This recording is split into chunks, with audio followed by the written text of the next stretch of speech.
Oke, selamat datang kembali di channel Efrata GE. Pada konten kali ini kita akan membahas tentang uji Lillie Force. Jadi uji Lillie Force ini digunakan untuk mencari tahu kenormalitasan suatu data. Jadi kalau misalnya kita mau mencari normalitas suatu data, maka silakanlah gunakan uji Lillie Force.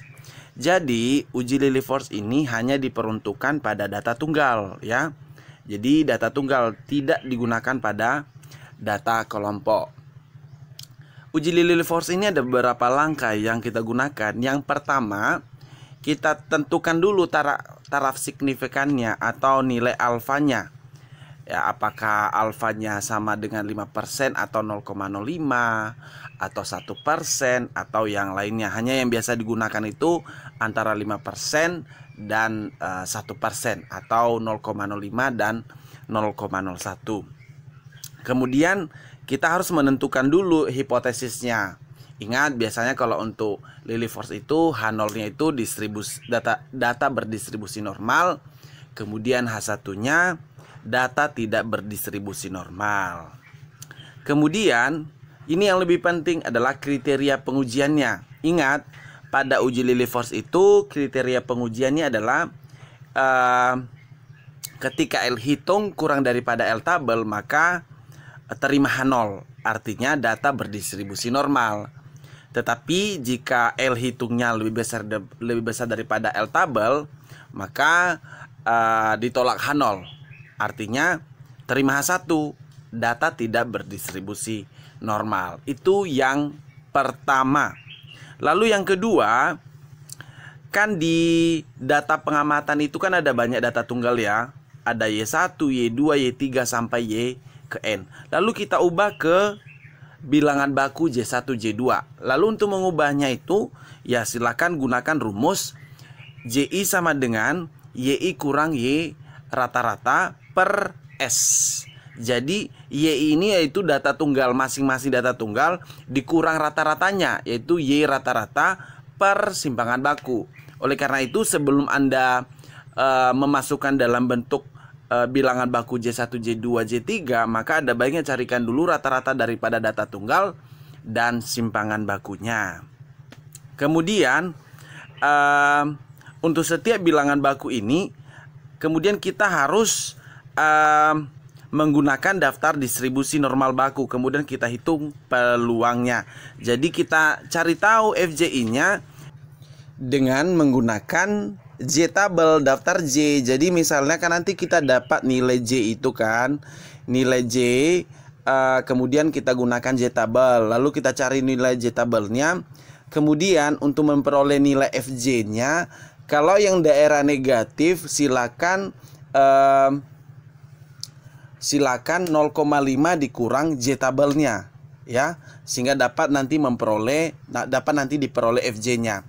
Kalau yang daerah positif berarti 0,5 tambah J tabelnya. Kemudian kita akan memperoleh nilai FJ-nya. Ingat, kalau nilai J-nya itu negatif, maka silakan kurangi, ya, berarti 0,5 kurang J tabel. Kalau daerahnya positif berarti 0,5 tambah J tabelnya, dapatlah FJI-nya. Kemudian selanjutnya kita akan menentukan proporsi J1, J2, J3. Nah, caranya adalah kita harus memperhatikan misalnya J1 itu atau bilangan pertama itu ada berapa banyak. Lalu misalnya 2 itu ada 2, berarti dia menduduki posisi 1 dan 2, maka silakan tulis 2. Lalu angka selanjutnya angka 3 sebanyak 4, berarti menempati posisi 3, 5, 6, 7. Berarti silakan tulis 7 dan selanjutnya.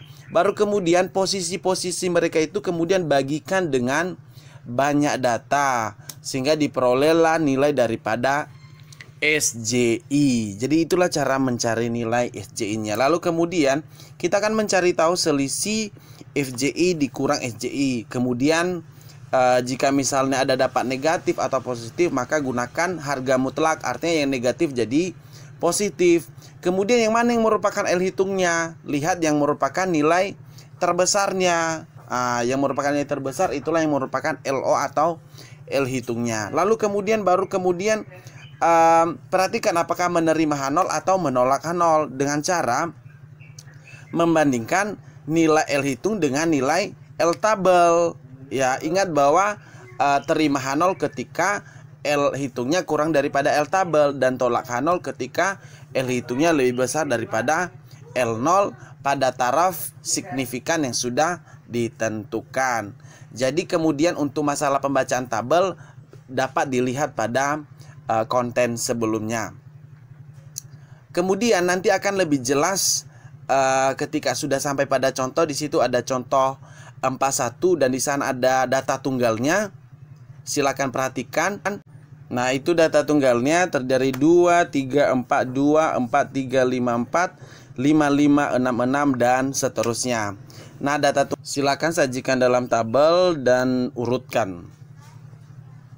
Disajikan di tabel untuk memudahkan kita menentukan nilai rataannya atau meannya, kemudian menentukan nilai simpangan bakunya. Nah, di sini sudah diurutkan ya untuk yang masing-masing data, kemudian sudah ditentukan frekuensinya. Lalu kemudian di sini ada 7 data dengan ada frekuensi misalnya 2 sebanyak 2, 3 sebanyak 2 dan sampai ke 9 sebanyak 3, sehingga pas dengan jumlah datanya sebanyak 24. Kemudian silakan Anda kalikan frekuensi dengan Y atau Y dengan F ya, silakan Anda kalikan. Misalnya 2 kali 2 dapat 4, 3 kali 2 dapat 6, sampai pada 9 kali 3 dapat 27. Lalu kemudian hasil perkalian itu kemudian Anda jumlahkan, yaitu sebesar 136. Nah, kemudian untuk mendapatkan nilai rataannya atau meannya, silakan bagikan 136 itu dengan banyak frekuensinya itu per 24. Ini digunakan untuk memperoleh nilai rataannya, yaitu sebesar 5,7, yaitu 136 bagi 24 sehingga memperoleh nilai rataan 5,7. Lalu kemudian selanjutnya untuk memperoleh nilai simpangan baku, silakan masing-masing YI itu kurangi dengan rataannya. Berarti misalnya YI misalnya 2 dikurang 5,7, lalu kemudian kamu pangkatkan 2 ya. 2 kurang 5,7 dapat 3, dipangkatkan 2 dapat 13,4. 3 dikurang 5,7 dipangkatkan 2 dapat 7,1 sampai ke 9 kurang 5,7 dipangkatkan 2 dapat 11,1. Lalu kemudian dari hasil itu kalikan lagi dengan frekuensi. Misalnya 2 kali 13,4 dapatlah 26,9. 3 kali 7,1 dapatlah 14,2. Kemudian hasil perkalian pada kolom terakhir itu kemudian Anda jumlahkan dengan nilai 107,3.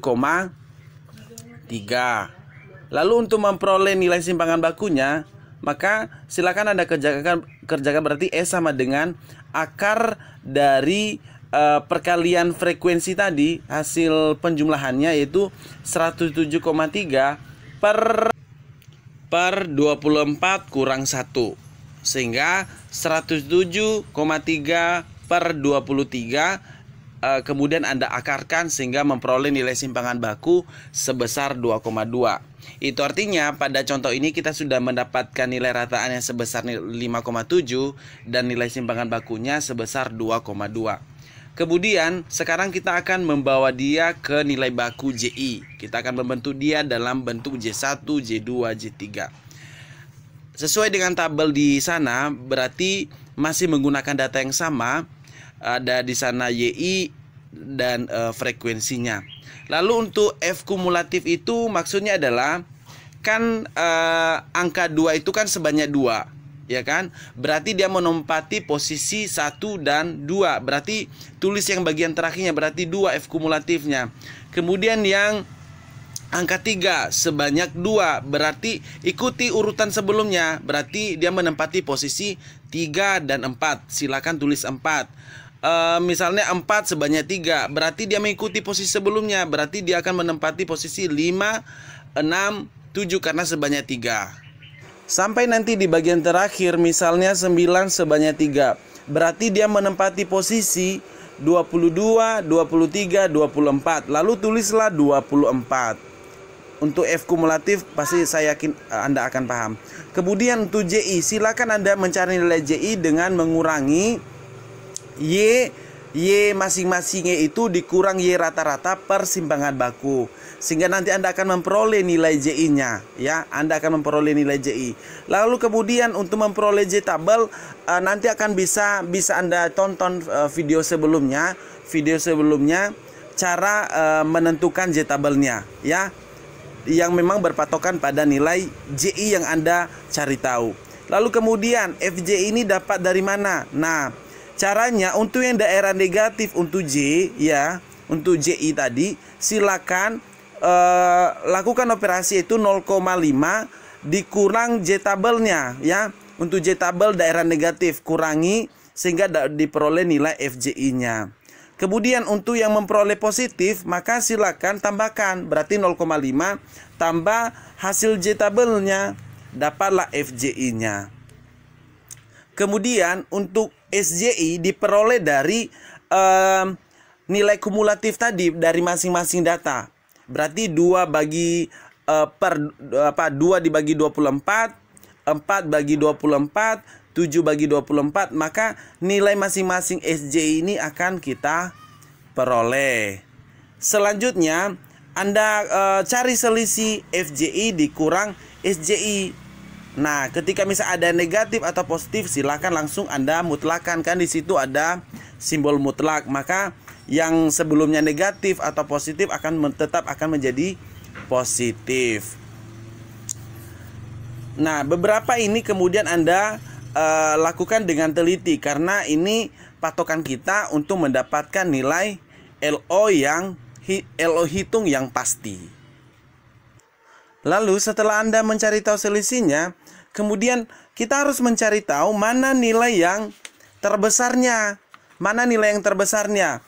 Kalau kita perhatikan, nilai terbesar itu terdapat 0,1487. Jadi nilai 0,1487 inilah yang merupakan nilai daripada L hitungnya atau LO-nya. Kemudian mari kita bandingkan dengan kriterianya.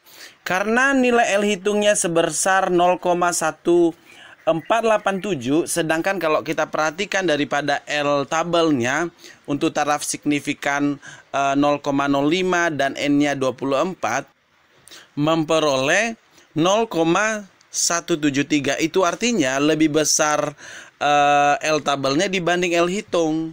Nah, karena L hitungnya kurang daripada L tabel, maka H0 diterima. Artinya bahwa data sampel berdistribusi normal. Untuk melihat atau untuk membaca L tabel dapat dilihat konten sebelumnya. Terima kasih.